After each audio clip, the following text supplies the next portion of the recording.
Hello friends, आपका अपने YouTube channel पर स्वागत है। आशा करती हूँ आप सब अच्छे होंगे। इस वीडियो में हम भारत पाकिस्तान मीडिया में राष्ट्रीय अंतर्राष्ट्रीय मुद्दों पर जो डिस्कशन होता है उसके बारे में जानेंगे। वीडियो पसंद आए वीडियो को लाइक करें और चैनल को सब्सक्राइब करके अपनी राय कमेंट बॉक्स में जरूर दें।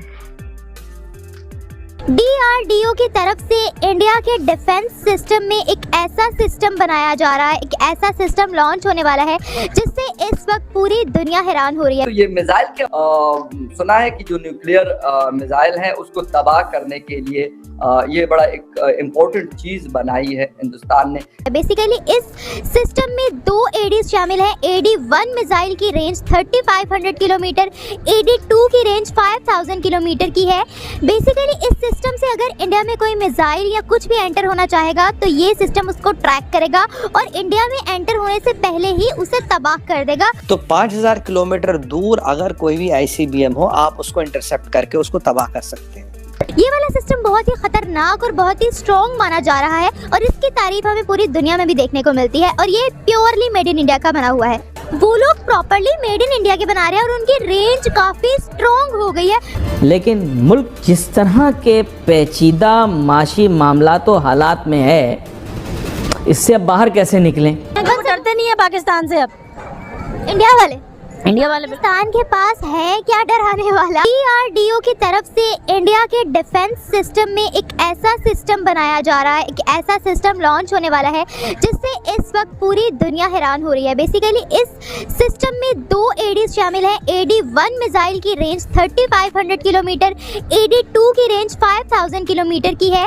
बेसिकली इस सिस्टम से अगर इंडिया में कोई मिसाइल या कुछ भी एंटर होना चाहेगा तो ये सिस्टम उसको ट्रैक करेगा और इंडिया में एंटर होने से पहले ही उसे तबाह कर देगा, उसे खत्म कर देगा। ये वाला सिस्टम बहुत ही खतरनाक और बहुत ही स्ट्रॉन्ग माना जा रहा है और इसकी तारीफ हमें पूरी दुनिया में भी देखने को मिलती है और ये प्योरली मेड इन इंडिया का बना हुआ है। तो जिस तरीके से इंडिया आगे बढ़ रहा है, पाकिस्तान में भी डिफेंस के सेक्टर पर आधे से ज़्यादा बजट लगता है, लेकिन आज भी हम लोग अपनी डिफेंस के सेक्टर में भी मैन्युफैक्चरिंग नहीं कर रहे हैं। फखर भाई, ये जो मिसाइल है ये AD-2 है, ये मतलब ये फेज 2 बनाया है हमने। इसका फेज 1 पहले था जिसकी रेंज 2000 किलोमीटर थी।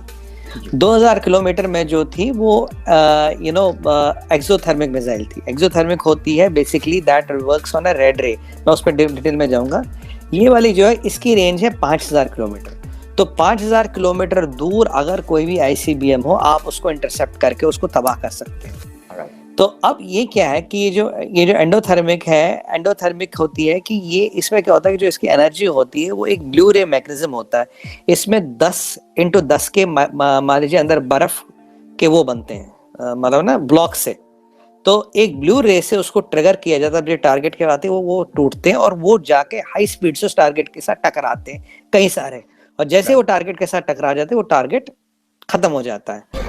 आज हम बात करने वाले हैं, इंडिया ने मिसाइल्स के सेक्टर पर एक ऐसा सिस्टम डेवलप कर लिया है, एक ऐसा प्रोजेक्ट बना लिया है। AD-1 है उसमें और AD-2 है। AD-1 मिसाइल की रेंज 3500 किलोमीटर, AD-2 की 5000 किलोमीटर। ऐसा एक सिस्टम है जो कि कोई भी मिसाइल इंडिया में एंटर होने से पहले उसको ट्रैक करके ही तबाह कर देगा। इसके बारे में क्या कहना चाहेंगे? जी, सबसे पहले तो मैं बेसिकली ये कहना चाहूँगा कि इस टाइम जो वॉर है वो बेसिकली ये जा रहा है कोल्ड वॉर का। इंडिया इस टाइम अपना फुल फोकस करता है अपनी डिफेंसिव पावर पर। नो डाउट उनका डिफेंसिव का जो सिर्फ डिफेंस बजट ही है वो हमारे टोटल बजट से कहीं ज़्यादा, लेकिन इसमें मोस्टली ये भी देखा जाता है कि इसकी जो एक्सटर्नल जो इन्वायरमेंट है और इसमें जो है ना वो इंडिया एक नेगेटिव रोल भी बहुत ज़्यादा प्ले करता है। बाकी आप जहाँ तक बात करते हैं नेगेटिव रोल की बात करें, क्या नेगेटिव रोल इंडिया जो है वो प्ले कर रहा है? सबसे पहले तो मैं बात as a being a Pakistani मैं यही जानना चाहूँगा, जैसे कश्मीर का इशू है हमारा और इंडिया का। सर, मेरा ख्याल है कि यहाँ पर कश्मीर की बात करना ही बेकार है, क्योंकि अगर हम कहते हैं कि इंडिया के पास कश्मीर है, पाकिस्तान के पास होना चाहिए, तो पाकिस्तान मेरा नहीं ख्याल कि 75 सालों में जितनी हम लोगों ने फंड खाए हैं या हम लोगों ने हैशटैग के अलावा कुछ भी नहीं किया है, तो हम ये बात यहाँ पर खड़े होकर कह भी सकते हैं कि कश्मीर हमारा है। मेरा नहीं ख्याल। मैडम आप बिल्कुल सही कह रही है। इंडिया ने तरक्की की है और इसी वजह से की है कि वो अपना बजट जो है वो सही यूटिलाइज करते हैं। लेकिन अगर आप पाकिस्तान के बजट्स की आप देखें तो मोस्टली डिफेंस बजट तो लाजमी जाता है, हमारे 80% डिफेंस पे ही तो जाता है। लेकिन वो उसका डिफेंस पे जाते हैं, लेकिन आपको पता है कि बहुत सारे अनासिर हैं जो उस बजट को सही तरह कंज्यूम नहीं कर पाते।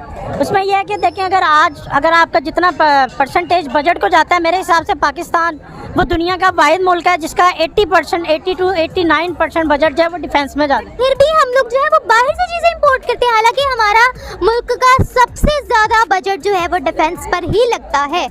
आप अगर मैं ये बात बताऊं कि इंडिया ने जो मिसाइल्स की रेंज एक एड 1 की 3500 किलोमीटर है, एड 2 की जो है वो 5000 किलोमीटर है। आप मुझे बताएगा, उन्होंने रिसेंटली एक ऐसा रॉकेट बना लिया था जिसके अपोजिशन पर चाइना खड़ा हो गया था, क्योंकि वो चाइना से भी ज्यादा जबरदस्त उन्होंने स्ट्रॉन्ग बना लिया था। इसके बारे में आप क्या कहेंगे? कभी आपने पाकिस्तान के बारे में ये न्यूज़ सुनी है कि हम लोगों ने ऐसा कोई मिसाइल बनाया या ऐसा कोई रॉकेट बनाया हो जो हमारी स्ट्रॉन्गेस्ट कंट्रीज हैं, सुपर पावर्स है, वो हमारे ऑपोजिशन पर खड़ी हो गई हो? क्या ऐसा एजाज कभी पाकिस्तान को हासिल हुआ है? तब देखें कि वो कश्मीर के लिए जो है ना वो पाकिस्तान को बिल्कुल नहीं खातर खवा लाते, क्योंकि कश्मीर के लिए पाकिस्तान को खातर खवा नहीं लाते। वो इसलिए कि वो डरते नहीं है पाकिस्तान से। अब इंडिया वाले पाकिस्तान के पास है क्या डराने वाला? मैडम यही तो डिस्कस हो रही है कि वो 80% बजट जो जा रहा है तो वो तो कुछ पावर पे, ऐसे पावर पे भी लगे जो हमको भी डरा सके। उनका तो गोल ही यही है कि वो सुपर पावर जो है वो किसी ना किसी तरीके से बन जाए। पर अगर हम ये देखें, मिसाइल के 3 स्टेज, ये वाला स्टेज, ये वाला स्टेज और ये वाला स्टेज।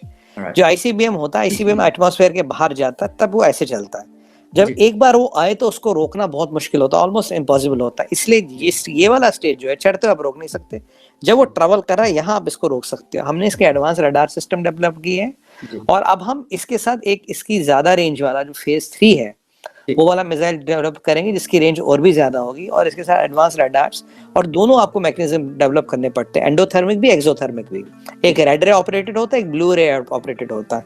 एक्सोथर्मिक में क्या होता है, वो कई सारे मान लीजिए आग के गोले सा, रेड रे से आग के गोले ट्रिगर होंगे, वेरियस एक्सप्लोसिव्स होते हैं, वो जाके टारगेट के पास फटते हो, टारगेट को डिस्ट्रॉय करते हैं। तो depending upon the kind of missile you are handling, you need endothermic and you need exothermic variant. तो हमारे पास ये जो अभी 5000 किलोमीटर वाला है ये एंडोथर्मिक है, इसका एक लोअर वर्जन एक्सोथर्मिक है, पर एक तो उसको डेवलप करना है, एक इससे थर्ड फेज का मिसाइल डेवलप करना है। रडार सिस्टम डेवलप हो गए हैं, तो उसके बाद हमारे पास एक आईसीबीएम को रोकने का अपना इंडिजिनसली डेवलप्ड मिसाइल शील्ड आ जाएगा। देखिए ये S-400 और जो हमारे पास एग्जिस्टिंग मिसाइल शील्ड वगैरह है उनसे अलग है। इसका काम है सिर्फ आईसीबीएम्स को रोकना और बहुत ऊपर रोकना। 5000 किलोमीटर बहुत ज्यादा होता है। मान लीजिए अगर चाइना से चला वहीं रोक देंगे इसको, मतलब चाइना से चला वहीं रोक देंगे, 5000 किलोमीटर इतना दूर होता है। तो अब जो नेक्स्ट वेरिएंट आएगा और जो एंडोथर्मिक और एक्सोथर्मिक हम दोनों लाएंगे, और मैं आपको बता दूं ये केवल सलाहियत फिर अगेन 4 कंट्रियों में है, और जिनके पास दोनों वेरिएंट है शायद 3 कंट्रियां हैं जिनके पास ये दोनों वेरिएंट है। कोई इसको ओपनली डिक्लेयर नहीं करता, पर जो जितना मैंने रिसर्च किया 3 कंट्रियों के पास है। तो ये एक बहुत बड़ा फेदर इन द कैप होगा मिसाइल टेक्नोलॉजी में। ICBMs with exothermic and endothermic missile shield, मतलब एडी फेज 1 फेज 2, और अभी 2000 किलोमीटर, 5000 किलोमीटर और अगला शायद 7 या 8000 किलोमीटर